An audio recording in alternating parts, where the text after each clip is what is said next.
Story Cup. Oops, music is going to be enabled, not disabled. This is a best of 9 between these two teams, mYinsanity and IVD Gaming, guys, and it's worth noting IVD currently leads 2-0 at the moment, and the player carrying them thus far, spotting in the top right corner of the map, the red Zerg player, known as Gamja. And in the bottom left, as the blue Terran, it is mYinsanity Jjakji. Now, they've thrown a Protoss at him, they've thrown a Zerg at him, and now they're throwing a Terran at him, who also coincidentally is probably their ace.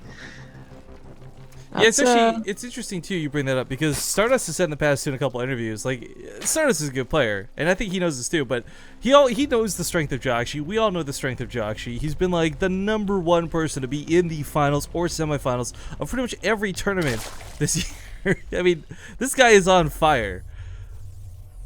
Yeah, that's true. And I was just thinking, do we know Gamja's ZVT? I haven't seen Gamja since he was in Quantic Gaming, so Yeah. if it's good or it's bad, I wouldn't know. But there is actually a huge advantage to this. Let's say Jjakji wipes the floor with Gamja. I'm not saying it should or would happen, but let's just assume that's going to be the case for a moment.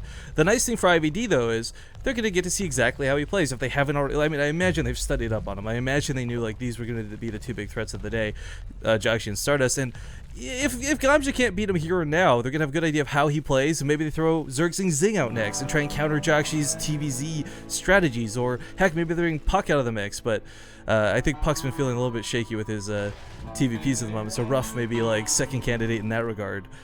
But the nice thing is, guys, like I said, there's a lot of strategy in the Acer Team Story Cup.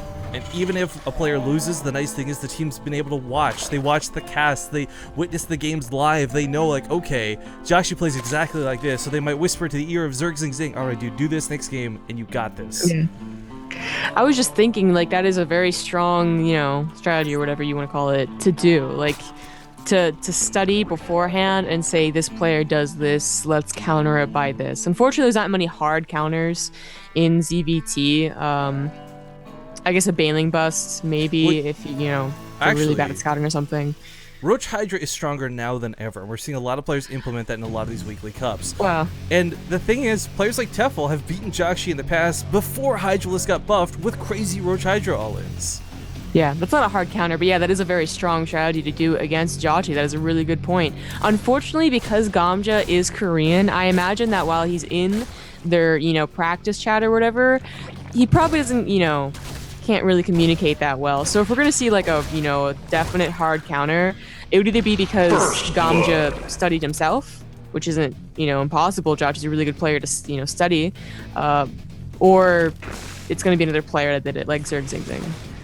Well, 3 Reaper opening, this has become incredibly popular, especially like, I feel specifically within the last 3 weeks. 3 Reaper has really taken off.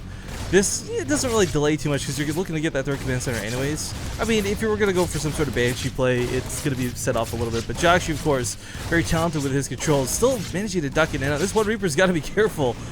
In fact, both of them got to get out of there. How does he do it, man? I try and stay long enough, and I just come back with like yellow Reapers. I'm so paranoid. I could do 5 Rax Reaper and do less damage than Jjakji does with 3. I mean, it really does come down to control. I mean, was it the Reddit thread yesterday? Did you see that, by the way? His tank fire versus the Widowmine? Oh yeah, that was sick. That just, it doesn't look that sick, I suppose, people who don't play StarCraft, but to actually have the mind to do that. The craziest thing. Now he actually gets a link kill, almost gets 2 drones there. Actually does get 2 drones there. Yeah. Nice snipe with those Reapers. But of course the Queen's going to drive this off, and Zerglings. This is my fault for talking about him earlier, it's on the brain. Now metabolic boost, so Gamja's gonna have an easier time dealing with this. But still, 3 Reapers, a big threat. This is gonna be the Hellion follow-up as per usual, and the reality is, this is already back once upon a time with 2 Reapers annoying enough to deal with. Now he's gonna have to deal with 3. And this one Queen may even go down here. Does he's gonna go for it. He could sacrifice a Reaper. Yes, he does sacrifice a Reaper for it. Drone for it too. 2 drones even. Jjakji doing a he lot of damage. Reapers though. Worth for Queen and another drone. Well, I mean, let's look at the actual kills overall. So he gets 4 drones, 2 lings, and a Queen. I mean, the Queen's gonna stop down or slow down creeps, right? If you don't have that out, you're either not injecting or you're not putting out 3 creep groomers at a time. So maybe in that regard, it ends up being worth it because certain creep is hard to shut down. Realistically, even if you got great Hellion control, it's going to get out at some point in this game. Yeah, it just, you know, 3 Reapers. and 6 Hellions and the cloaked Banshees, you can actually end the game sometimes. Like, it is that powerful. And now without the 3 Reapers, you know, for instance, if he still had 3 Reapers, he'd be tearing down these queens a lot faster. And his Hellions be taking less damage. That's another really big thing. But I mean, he's not gonna be too upset. We're gonna have to wait and see if that Banshee actually does anything to negate, I guess, the loss of the Reapers. Yeah. Yeah, it's curious to see the Cloaked Banshee still follow this up. I mean, Hellion Banshee is not all uncommon anymore, but to have the Cloak come out delayed like this, it's not. I think it'll be good if you can get damage done with it, but the reality is this is still a pretty big investment. He's getting a second Banshee. I was thinking for a minute maybe he was only gonna get 1 with Cloak. That's not something you do even with the Cloak buff that happened a while ago. But yeah, no, second one is coming out. Could go for a third one if he really thought that Gamja didn't prepare enough. But we do see Spore Crawlers at each base and more queens on the way as well. I mean, by killing that queen early on with Reapers, he was probably thinking later on, I'll be better with my Banshee, but there's still enough queens out. Well, that's the thing too. It's worth noting when that one queen died, he made 2 more. It wasn't like he just let it die and rest. But with quite a few queens out, and this Banshee, of course, it's not fully protected. That Spore Crawler does give vision of it. Nice the detection. Oh, just barely doesn't here. That's a pretty nice spot. Gets a queen. A bunch of lings also getting roasted, so not bad. And, you know, Jjakji, if he saves it, it'll be nice follow-up before the 10-30 push. For sure. If he doesn't, then maybe he just gets enough queens to make up for it. I was trying to figure out where that Overlord died. I guess he just sacrificed it in for a scout because Gamja did get supply blocked a little bit there. But Jjakji, of course, playing bio, not going for mech. He's been kind of playing around with mech a little bit recently, but I still feel like it's not his strong suit. He does execute it quite well, but bio is definitely Jjakji's wheelhouse, so to speak. Yeah, definitely. I think it's just to have variety at all. You know, maybe he doesn't actually think mech is that strong, but to have any sort of variety is always good as a player. Banshee fishes out 5 kills, lives to see another day. Taking this northern base too is a little bit interesting as well, guys. There's some logic about this base being a little bit more exposed, a little bit dangerous to take, just in general, no matter what race you are. I mean, yes, you can knock down the rocks, but there's always the chance that the Zerg player runs around, catches you off guard. Jjakji putting a full wall down for this. But the nice thing about taking this base earlier on and muling it like crazy is you mine it out faster. Suddenly you no longer have to worry about defending the most exposed base on the map 40 minutes in. Instead, you take it out early and don't have to worry about protecting this at all in the late game. More and more Terrans are taking this northern base too. You know, reasons not to take that southern base off to the right of your natural is that I feel mostly because you have to break down those rocks, which means that a multi-wing run by is incredibly common. Some in the third and also some in the main, or actually rather the natural. Also, there's a really nice spot in the back where you can put a bunker on that northern base too, so that's nice as well. Combo chills isn't quite done, so Josh's got to be careful about engaging. Well, of course, he'll just want to pick up the lings for the marine.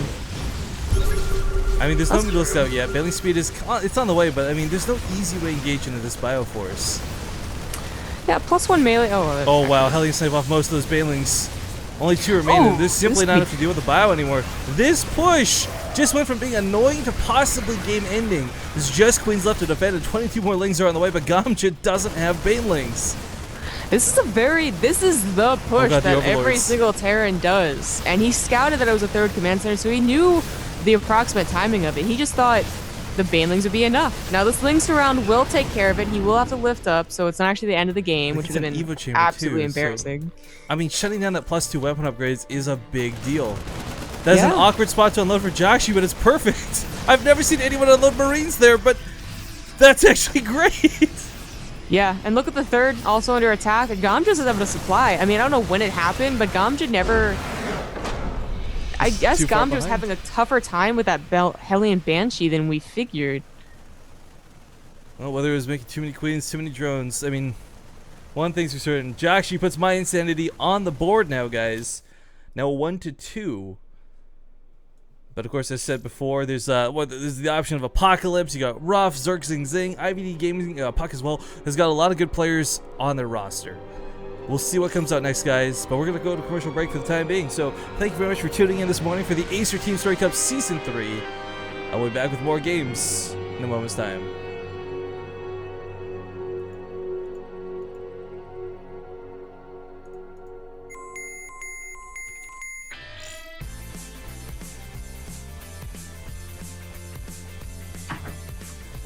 I'm gonna grab some water real quick. I'll be right back.